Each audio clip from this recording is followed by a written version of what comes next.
Right. And speaking of amazed, just frankly amazed, the New York Post yesterday in its Sunday edition, not sure how well read that edition is, but I read it, and in it was a very small story that said Rudy Giuliani had given an interview to an online interviewer of some kind, of freelancer who interviews famous people, and gotten their hands on a video of him with his wife, Judy Nathan Giuliani, talking about her role in his professional life. We have a copy of this, thanks to the New York Post.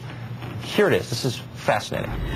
She was enormously helpful on September 11 and afterwards about the biological agents that could attack us, the chemical agents, how to deal with it, how to organize. That's a lot of what our business does. So she gives us a lot of advice and a lot of help in an area where she's got a tremendous amount of expertise, biological, chemical, and since we do security work, that's an area of great concern. You know, another anthrax attack, another smallpox attack, chemical agents. She knows all of that, and we do a lot of work with the pharmaceutical industry, and she worked in the pharmaceutical industry for years. So she's an expert that we rely on, and of course I also love her. She seems like a nice person, and I think he loves her. I'm sure she was a great pharmaceutical saleswoman. She's now an expert on smallpox and bioterror.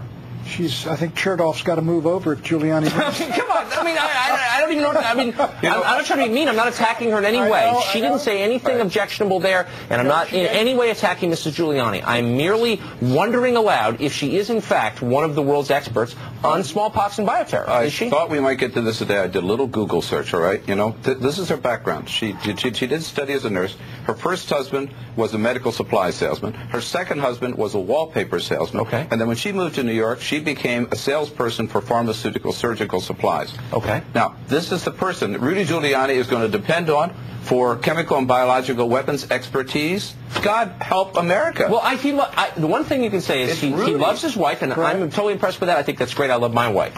But you got to wonder if this doesn't get to, I think, the key question with Giuliani, which is not his personal life, how many times he's been married, or did he wear girls' clothes, who cares? The question is, he has this reputation as a national security expert that comes from, I'm not sure what.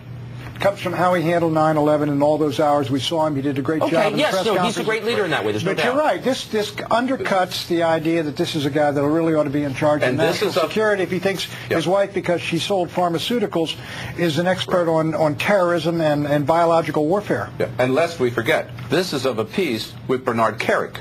So I think it gets to judgment. Massive lack of judgment on his part on who ought to be in the most sensitive jobs in this country. Well, Bernard Kerik, I think you could make a pretty good case that Bernard Kerik had some personal problems and some flaws. Well, I don't know if he's a criminal. I mean, clearly he had some problems. There's no doubt that he was unethical in certain ways. But he was a law enforcement expert. When I first heard it, I thought he was an excellent appointment. But you couldn't say he didn't have the experience. You couldn't say, that'd be like saying, you know what, Bernard Kerik was one of the great toll takers on the whole New York Thruway. Therefore, he's going to be a great chief of police of the city of New York. I didn't mean to say he didn't have experience, but he certainly was tainted, and he had those corruption ties, and yet Giuliani sold him to George W. Bush. First of all, hired him himself, then sold him to George W. Bush. That showed a lack of judgment, which I think this does too. Who's putting, this is what gets me, New York Post has been coming up with one of these stories after another after another. Who is dropping the dime on Rudy? All this stuff. You know what I'm saying? This is not only the personal stuff, Daphne Barak. But I actually have found just the opposite, that in fact, there have been relatively few stories about Giuliani's business, about Giuliani's dealings as mayor. I know there have been a couple books written on it by Wayne Barrett, but actually you haven't heard very much. We're still in the honeymoon period. This is what I'm convinced that there are legions of people lying in wait in New York City for Rudy Giuliani to become the nominee, and they're going to drop the hammer on him.